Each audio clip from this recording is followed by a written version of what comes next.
But government has so far not acknowledged the security failure and the intelligence failure. Please remember, I think Milind and Praful mentioned the Mumbai terror attack. I took over as Home Minister the day after the Mumbai terror attack was ended on December 1. Within a few days, I flew to Bombay. I think Milind was with me. Flew to Bombay, and in the first press conference, I said, I admit security failure, intelligence failure, and I regret the failure. Why can't the government say that? While I congratulated the military leadership as exemplary, I know what everybody will know what I'm intending to say. The political leadership has been thoroughly disappointing. Honorable Shri P. Chidambaram ji.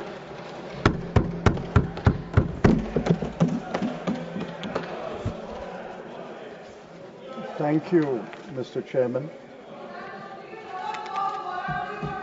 Please, no cross-talk, please. Please, no cross-talk. Thank you, Mr. Chairman.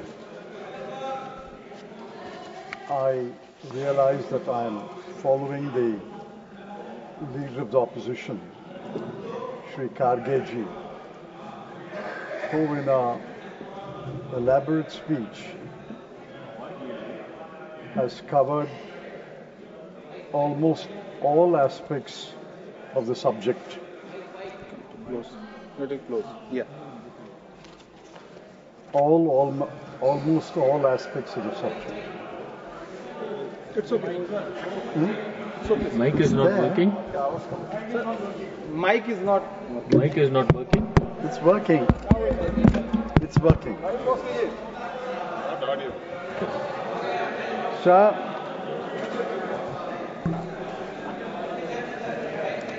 I'm glad No, mic is on. that we are eventually discussing Operation Sindoor. Ever since Operation Sindoor ended, we have been demanding that a special session of Parliament be called and to discuss Operation Sindoor. But the government, for reasons best known to it, refused to call a special session. All over the world, in every democratic country, where a war has taken place, even during the war, Parliament is in session. Example is the United Kingdom. And certainly after the war, the Parliament is convened to discuss various aspects of the war.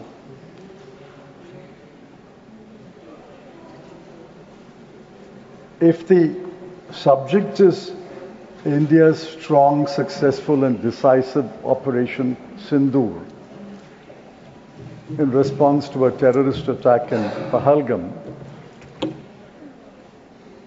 there can be no quarrel with that subject.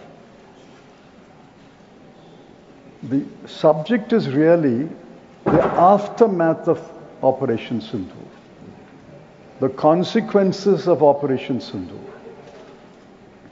On the subject itself, if you ask me, was Operation Sindoor strong? I would say yes. Was Operation Sindoor successful? I would say yes. If you ask me, was Operation Sindoor decisive?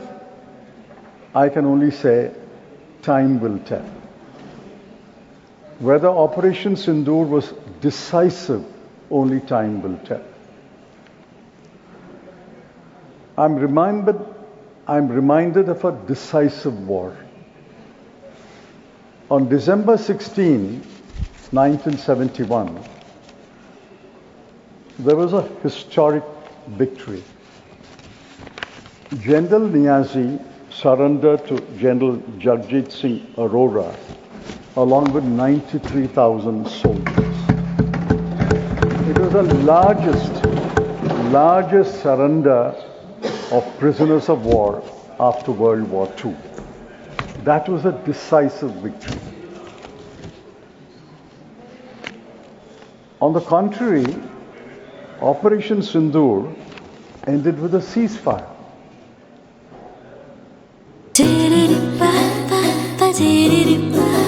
ಪರಿಶುದ್ಧ ನಂದಿನಿ ಹಾಲಿನಿಂದ ತಯಾರಿಸಿದ ನೈಜ Nandini ice creams. The India-Pakistan war over Bangladesh ended with a surrender of the Pakistani forces in favor of India. Operation Sindoor ended with a ceasefire. I think the people of India know the difference between surrender and a ceasefire. The government claimed, and we accepted, India has destroyed terrorist infrastructure in Pakistan in 9 places. We accepted. India had severely damaged 11 military air bases. We accepted. But why did India agree to a ceasefire? Yes. That is the question. Yes. The consequences of Operation Sindoor, the aftermath of Operation Sindoor is the question. Please remember that the Congress Working Committee was called after the Pahalgam attack, and we extended unconditional full support to the government. So did the India bloc parties.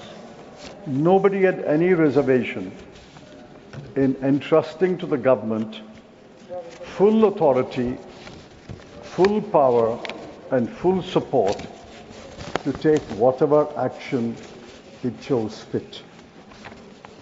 I wrote 2 columns on May 4 and May 11. In fact, a couple of my friends commented that the column was very soft on government. I said maybe, but this is consistent with my party line. This is consistent with my belief that in a war-like situation, we must trust the government, we must repose faith in the government, and allow the government to take whatever action it needs to take. I must record that the military leadership of India was exemplary. Let me repeat. The military leadership of India was exemplary. And not only during Operation Sindoor, but after Operation Sindoor, the military leadership has been candid and forthright.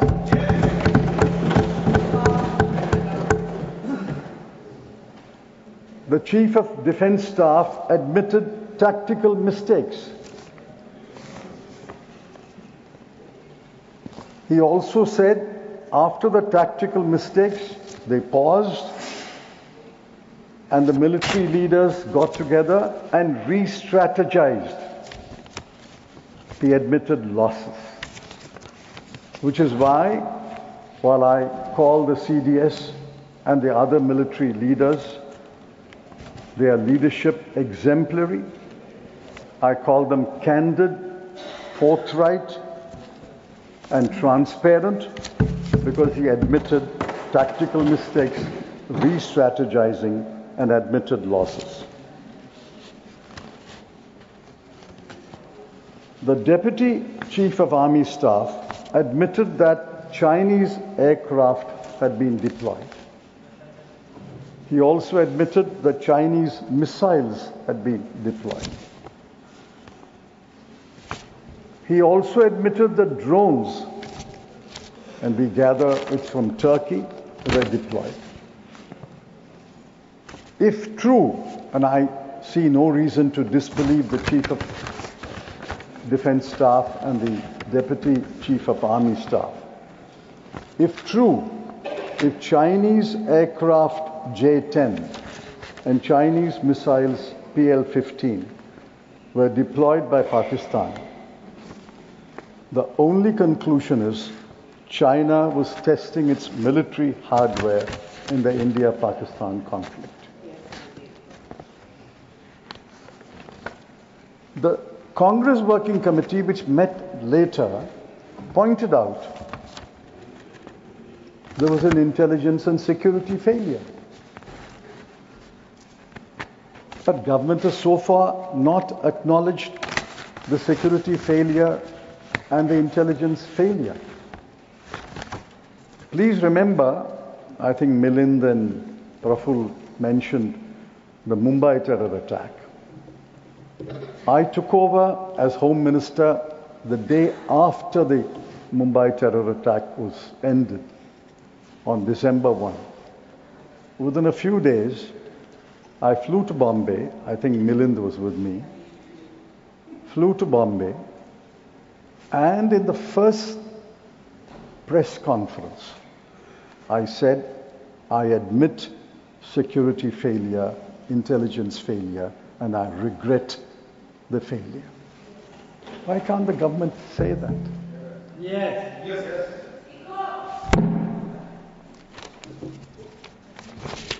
We also did a number of things. We also, to borrow the word of the Chief of Defence Staff, re-strategized. Within a month, 30 days, I asked the Cabinet to approve the National Investigation Agency Act. It was passed in that session and notified on 31st December 2018. The first two Director Generals of NIA were outstanding officers, one from Kerala cadre and one from Rajasthan cadre. We also amended the Unlawful Activities Prevention Act. We set up the NAD grid. We quickened the implementation of the CCTNS. And all this was done in 30 days. In fact, I may take you into confidence. I thought I had done my job and I should leave the Home Ministry. I was moved much against my wishes. But we did this in 30 days. We took confidence, we took the Parliament into confidence and did all these things. Now, where is that re-strategy?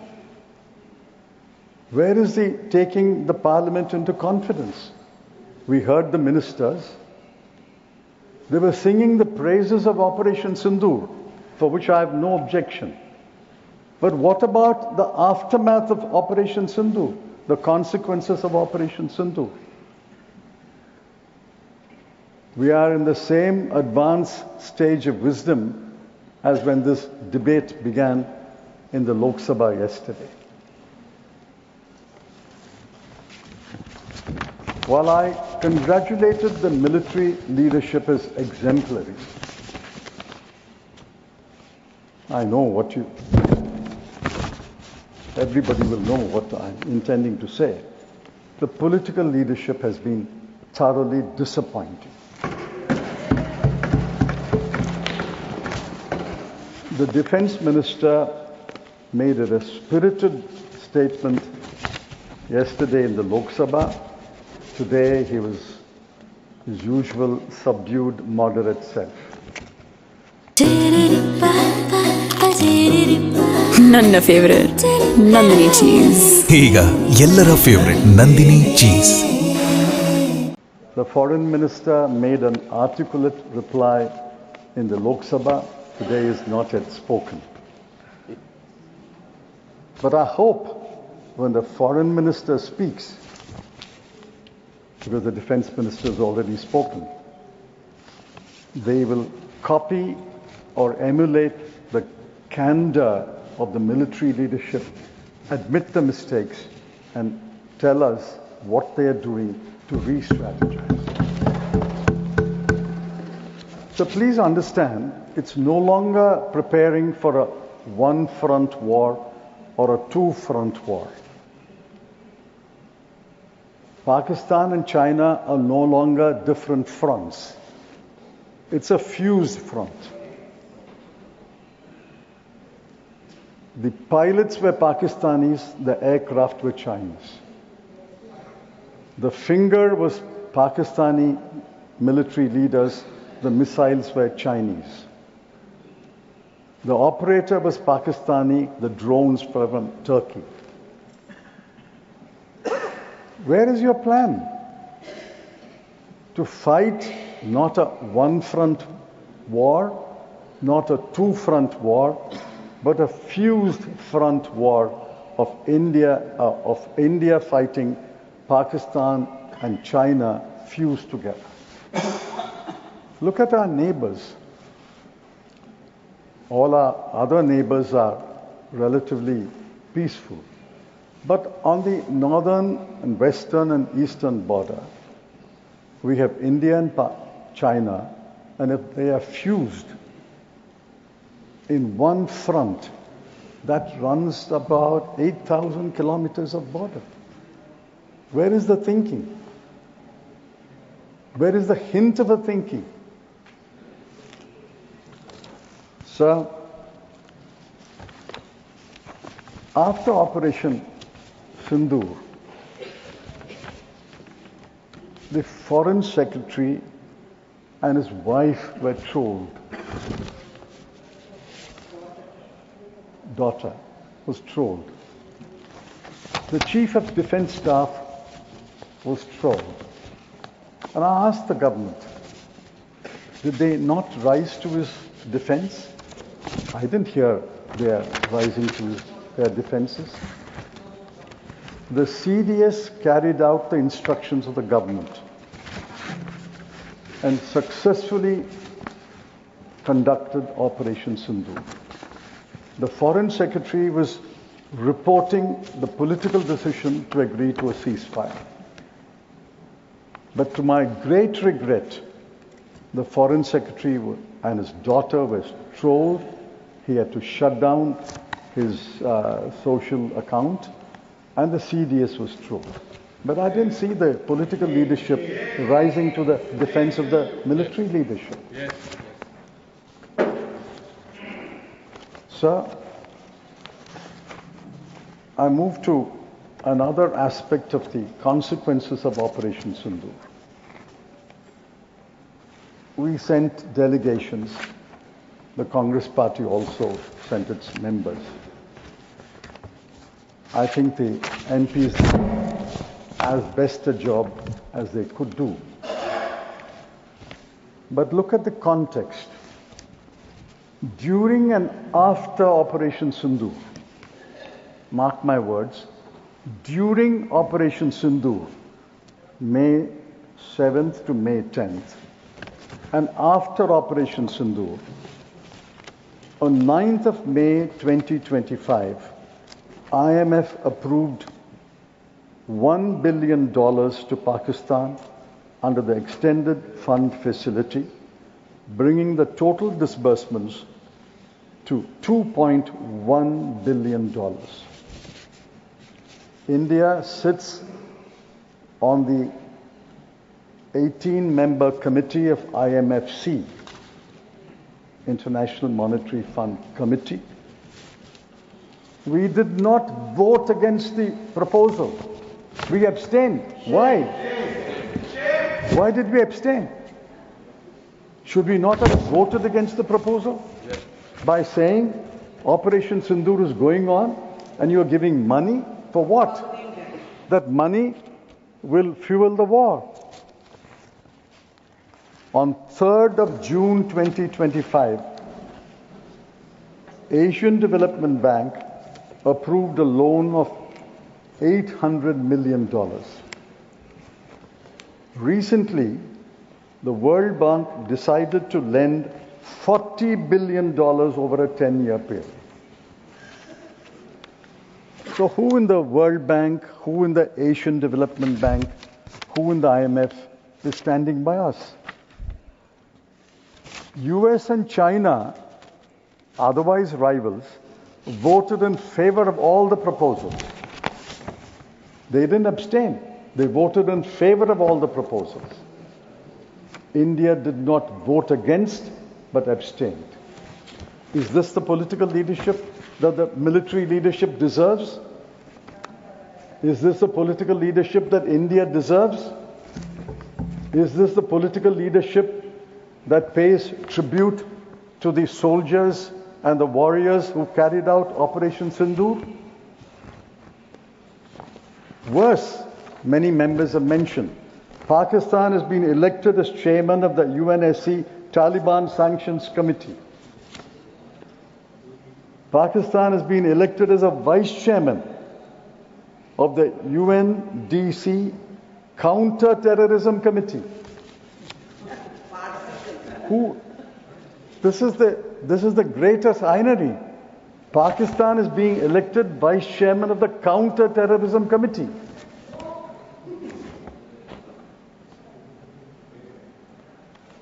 China's Foreign Minister Wang Yi, my honorable Foreign Minister's good friend, he meets him often.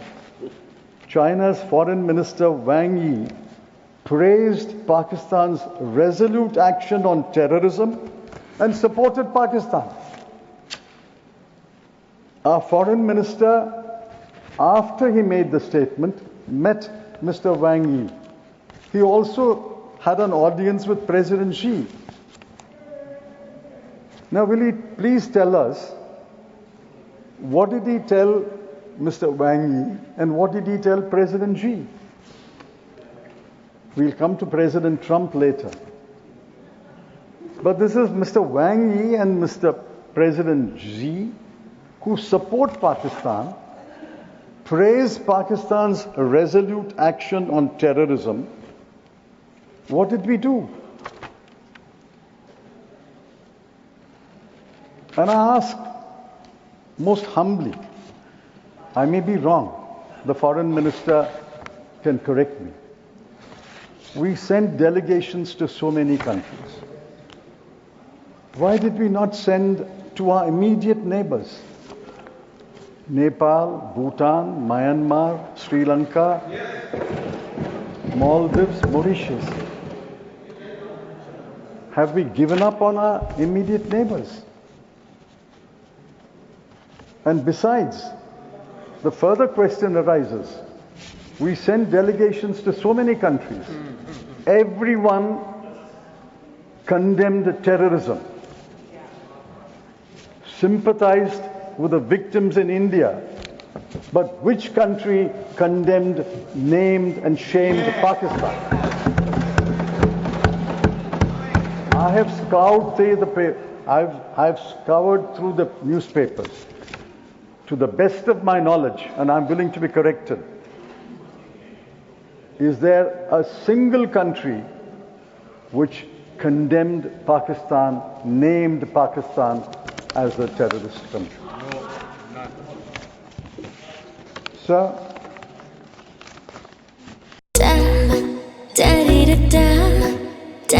ಮತ್ತೆ ಮತ್ತೆ ಸವಿಯಬೇಕೆನಿಸುವ ಮೃದುವಾದ Nandini paneer.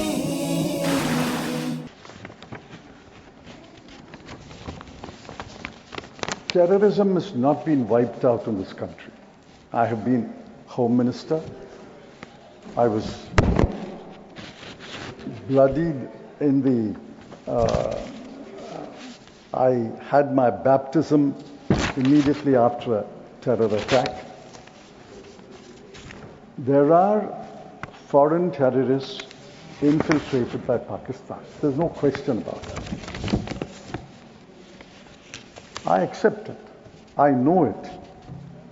I may not be as intelligent, but I'm not stupid. Pakistan infiltrates foreign terrorists. But please remember, there are also India-based terrorists, homegrown terrorists. They work together most of the time. They work separately. For example, Milind mentioned 3 attacks. The 2006 Mumbai attack was by home-based terrorists. 2008 Mumbai attack was Pakistan infiltrated terrorists. 2011 terror attack was again home-based terrorists. So terrorism does not divide by the border. There are infiltrated terrorists, there are home-based terrorists. Most of the time they work together. If you claim that the terrorist ecosystem has been demolished, that's wrong. At the all-party meeting on 24th April 2025, the Home Ministry disclosed that between June 2014 and May 2024, that is the entire period of NDA government, before and after I'll come to, there were 1,643 terrorist incidents, 1,925 infiltration attempts, 726 successful infiltrations, and 576 security personnel were killed. I can have the data for the previous government of UPA 1 and UPA 2, for the previous government of Sri Vajpayee ji, and the NDA government. So let's accept the fact that terror ecosystem has not been demolished. It will be difficult to demolish, but we can demolish. Now let me get back to the ceasefire and I'll conclude. Kindly remember, President Donald Trump will not vanish until January 2029. That's our misfortune or fortune.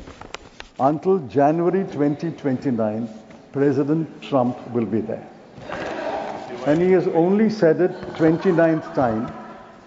And as the LOP said, before he finishes, when we read our newspapers tomorrow, he may have said it the 30th time. 1 minute. And he will say it several times. He is claiming to have stopped 6 wars. Cambodia, Thailand, Slovenia, Kosovo, Rwanda, Congo, and India and Pakistan. We are bristling now. But what did the Prime Minister say 5 years ago? Ab ki baar Trump sarkar. I'm sure the Prime Minister deeply regrets he ever said ab ki baar Trump sarkar.